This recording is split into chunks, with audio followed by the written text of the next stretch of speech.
Alright, I'd like to welcome you guys to John Likes to Do Stuff. Today we're going to be talking about fire safety, specifically how to prevent your home from being burned down. And there is no 100% way to prevent your home, but these are tricks that I'm giving to you as someone whose house is burnt down, and my house also almost burnt down in two separate instances.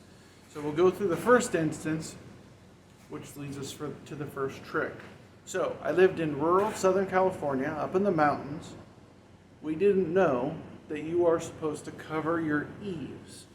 Eaves are the venting that's outside your house that lets air into your attic. What happens is embers also will use that air path, and then they just sit up there.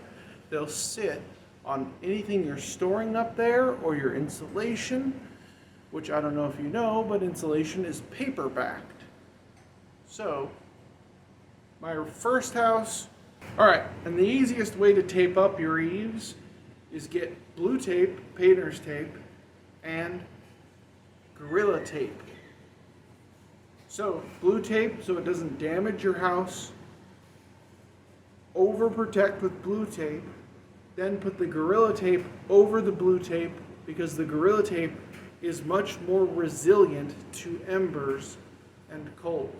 The blue tape alone will do something because they're riding on an air current and the blue tape will stop that air current, but the black tape will actually prevent heat from burning its way through the blue tape.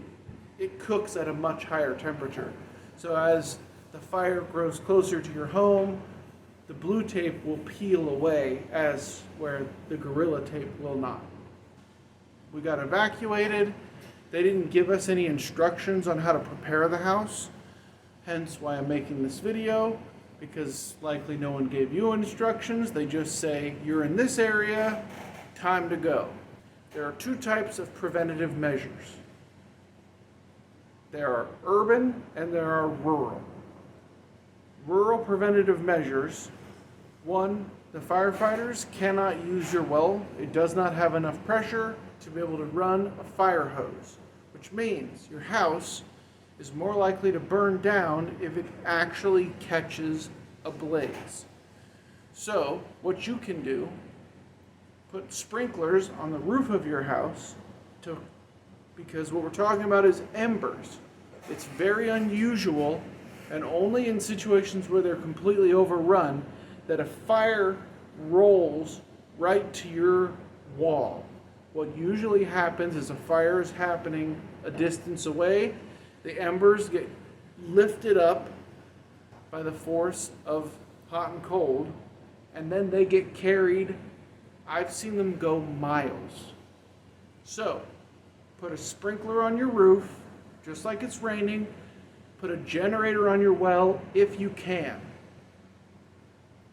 If you have city pressure, do not do this because anything you're doing takes away from the fire hydrant's pressure.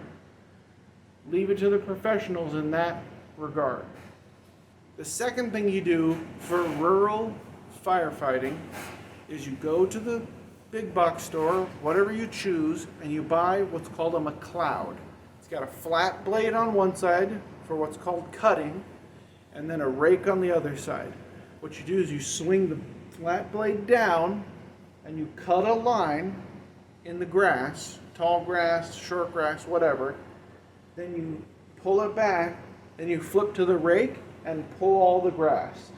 And you make a perimeter, you make a moat around your house that fire won't cross. And what all you can do is, as long as they say you're in fire danger, you start digging, and when they say evacuate, you're done digging. That's how it's done. Now, for urban situations, this is where my second house happened. My house almost burnt down. The house next to it burnt down. The house on the other side burnt down. My house did not burn down. And why was that? It's because I blocked the eaves and any ingress that there was for fire embers to get into the house. So, block your eaves in the urban environment as well. Now, the other thing that I did that was crucially important,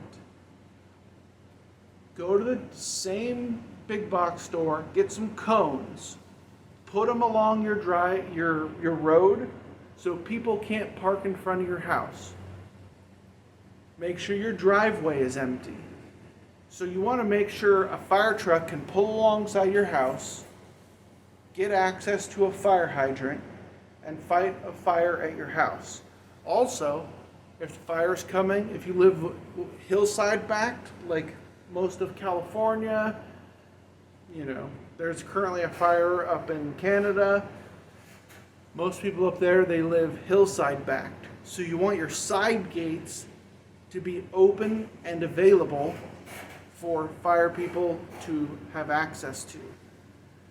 In your front window, put a card, no cats, no dogs. So they know if there's a fire indoors, they don't have to rescue any animals. You put that on both doors. As soon as the door opens, you have a little sign, no cats, no dogs. If you have that, they assume no babies, but obviously you're evacuated, you took the babies with you. So, hopefully. But eaves clearance, don't waste the water pressure. That hydrant only has a small amount of water pressure that they can use. If you're wasting it running sprinklers in an urban environment, you're taking away from their capability to fight the fire before it even gets to your house. So in those situations, if you're in an evacuation pre-stage, do not waste water. Do the standard, fill your bathtub up, get some emergency water in case the water gets cut, but don't be watering your lawn during a firestorm. Keep as much water in that system, especially in California, as possible. All right, well, I hope you guys could find this information interesting. So, like I said, most of it was gleaned from my personal experience. The rest of it was gleaned from a childhood friend of mine who I grew up with. He's in a helitack crew. Those are the guys that, when there is a fire, they get in a helicopter with nothing but a small chainsaw and a McLeod, which is the tool I recommended to you. They rappel out of helicopters, and then they cut line. Just the same thing I told you to do. That's how they stop fires before they get off hills.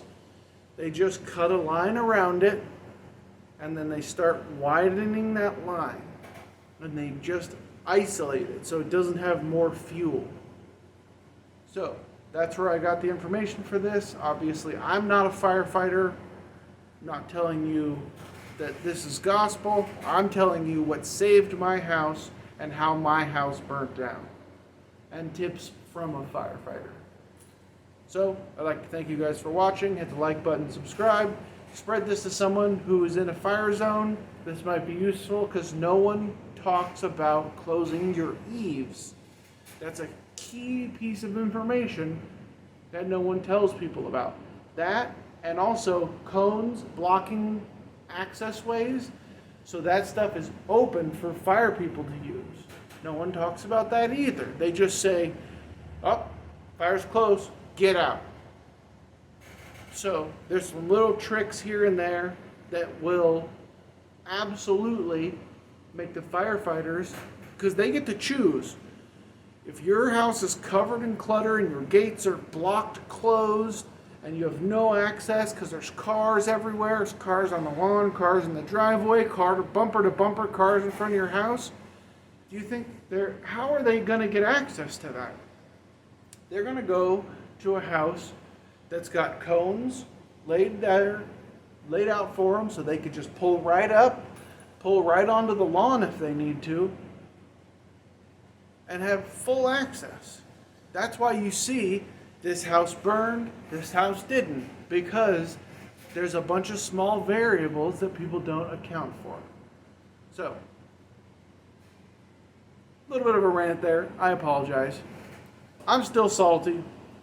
I'm still salty for my house that burnt down. I got no baby pictures, nothing that I cared that much about.